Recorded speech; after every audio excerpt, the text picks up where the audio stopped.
Hello friends, आप सभी के साथ शेयर कर रही हूँ एक बहुत ही इम्पॉर्टेंट न्यूज़। दोस्तों, जैसा कि आप स्क्रीन पर देख पा रहे हैं, अगर आप GSTR 3 भी नहीं फाइल कर रहे हैं तो डिपार्टमेंट अब सख्त कदम उठा रहा है। किस तरह से ये काम हो रहे हैं हम इस वीडियो में डिस्कस करेंगे, लेकिन चैनल को ज़रूर सब्सक्राइब कर लीजिए ताकि सभी इम्पॉर्टेंट अपडेट्स आपको मिलते रहें। अभी हाल ही में सभी को ये न्यूज़ मिल रही होगी कि GST डिपार्टमेंट की तरफ से टैक्स पेयर्स को एक ईमेल रिसीव हो रही है। क्या ईमेल वो रिसीव हो रही है उसकी डिस्कशन हम यहाँ पे करेंगे। साथ ही हम ये भी जानेंगे कि अगर आपने GSTR 3 भी फाइल नहीं की है तो कैसे डिपार्टमेंट आपकी टर्नओवर को कैलकुलेट कर रहा है। भले ही आपकी नील रिटर्न है, भले ही आपका टर्नओवर कुछ भी रहा हो, लेकिन डिपार्टमेंट जो टर्नओवर कैलकुलेट कर रहा है वो किस तरीके से कर रहा है वो हम इस वीडियो के अंदर डिस्कस करेंगे और किस तरीके से हमें इस ईमेल की रिप्लाई करनी है अगर हमें ये ईमेल रिसीव हो रही है।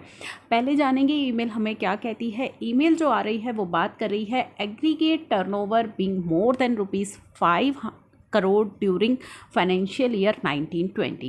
You may received an email from GSTN on 4th of August about aggregate turnover more than 5 crore. तो बेसिकली ये जो टर्नओवर आ रही है टैक्स पेयर्स के पास, ये आ रही है कि जी आपका जो टर्नओवर है फाइनेंशियल ईयर 19-20 का वो 5 करोड़ है हमारे हिसाब से, लेकिन आपने उसे कम दिखाया हुआ है। Aggregate turnover for financial year 1920 has been computed by GST system based on the return filed in GSTR 3B by all the registration on the common PAN which exceed 500 crore. The return for financial year 1920 filed up to 25th July have been considered for the set computation. तो जो department है, जो portal है, वो आपकी aggregate turnover को calculate करके दिखा रहा है कि आपकी जो एग्रीगेट टर्नओवर है फाइनेंशियल ईयर 19-20 की वो हमारे हिसाब से 5 करोड़ या उससे ज़्यादा बन रही है। और ये कंप्यूटेशन करने के लिए हमने आपकी जो GSTR 3 भी आपने फाइल करी है उनको बेस माना है। और कब तक का पीरियड उन्होंने लिया है? 25 जुलाई 2020 तक का पीरियड उन्होंने कंसिडर किया है। तो अब यहाँ पे दो हमारे ऑप्शन बनते हैं, दो हमारे सवाल उठते हैं कि क्या हमारी जो टर्नओवर है वो सच में ही 5 करोड़ या उससे ज़्यादा है।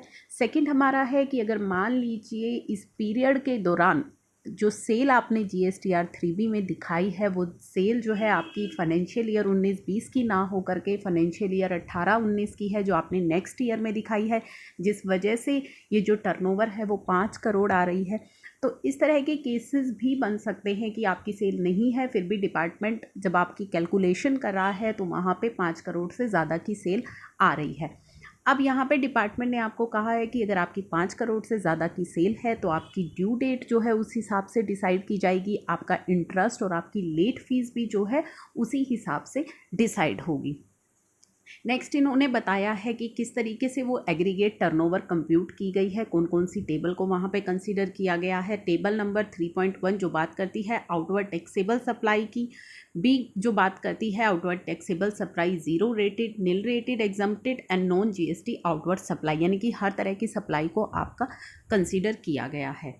अब इन्होंने कहा है कि जो भी आपने अपनी GSTR 3B फाइल की है ऑन दी सेम पैन, यानी कि यहाँ पे पैन नंबर, एक पैन नंबर पे जितने भी आपने रजिस्ट्रेशन लिए हुए हैं सभी का पैन नंबर पर जितना भी टर्नओवर है वो आपका कंसीडर किया गया है। अब मैंने आपको बताया कि हो सकता है कुछ सेल आपकी फाइनेंशियल ईयर 18-19 की है जो आपने 19-20 में दिखाई है, उसको भी उन्होंने कंसीडर कर लिया है। नेक्स्ट आपका क्वेश्चन ये हो सकता है कि मान लीजिए हमने जो है पिछले 8 महीने की रिटर्न फाइल करी है, लेकिन इन्होंने जो हमारा पीरियड कंसीडर किया है 25 जुलाई 2020 तक का, हमने तो वो रिटर्न जो है फाइल ही नहीं की है, या हमारी उस टाइम नील रिटर्न थी, या फिर हमारा जो टर्नओवर है वो 1000 रुपये था, 10,000 रुपये जो हमारी सप्लाई थी, 20,000 रुपये की सप्लाई थी। तो यहाँ पे उन्होंने एक फ़ॉर्मूला आपको बताया है कि किस तरीके से हमने आपकी टर्नओवर को कैलकुलेट किया है। वो कहते हैं जो भी आपने टर्नओवर डिक्लेयर करी है divided by number of GSTR 3B filed, यानी कि जितनी आपने GSTR 3B फाइल की है जितने मंथ की, उसको हमने डिवाइड कर दिया है और मल्टीप्लाई कर दिया है GSTR 3B liable to be filed, जितनी आपको फाइल करनी थी। मान लीजिए 8 महीने की अगर आपने फाइल कर दी है, 8 से डिवाइड कर करके जो है 12 से मल्टीप्लाई कर दिया, यानी कि आपको जितनी फाइल करनी थी उससे मल्टीप्लाई करके उन्होंने एक एस्टिमेटेड बेसिस पर आपकी टर्नओवर को कैलकुलेट कर लिया है, जहाँ पे आपकी टर्नओवर जो है वो 5 करोड़ से ज़्यादा आ गई है। चाहे भले ही वो आपकी टर्नओवर 5 करोड़ से ज़्यादा नहीं आनी थी, क्योंकि मोस्टली केसेस में हो सकता है नील थी सप्लाई, या फिर हो सकता है सप्लाई कम थी, आपकी 5 करोड़ से कम बन रही थी। तो कुछ केसेस जो है इस तरीके के भी यहाँ पे हो सकते हैं।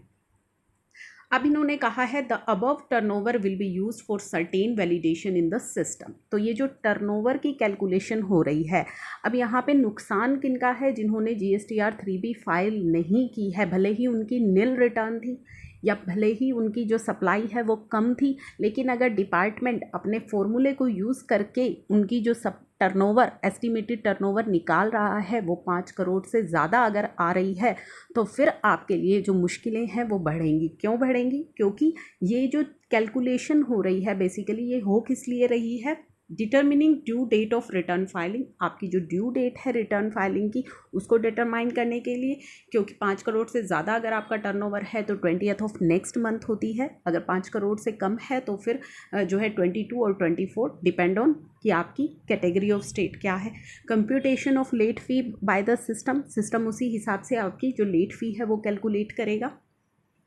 Reporting interest on delayed payment based on self-assessment basis based on recent relief announced due to COVID-19। तो आपका इंटरेस्ट कैलकुलेशन आपका उस के अकॉर्डिंग होगा, क्योंकि 5 करोड़ से ज़्यादा टर्नओवर वालों की जो इंटरेस्ट कैलकुलेशन है वो अलग थी।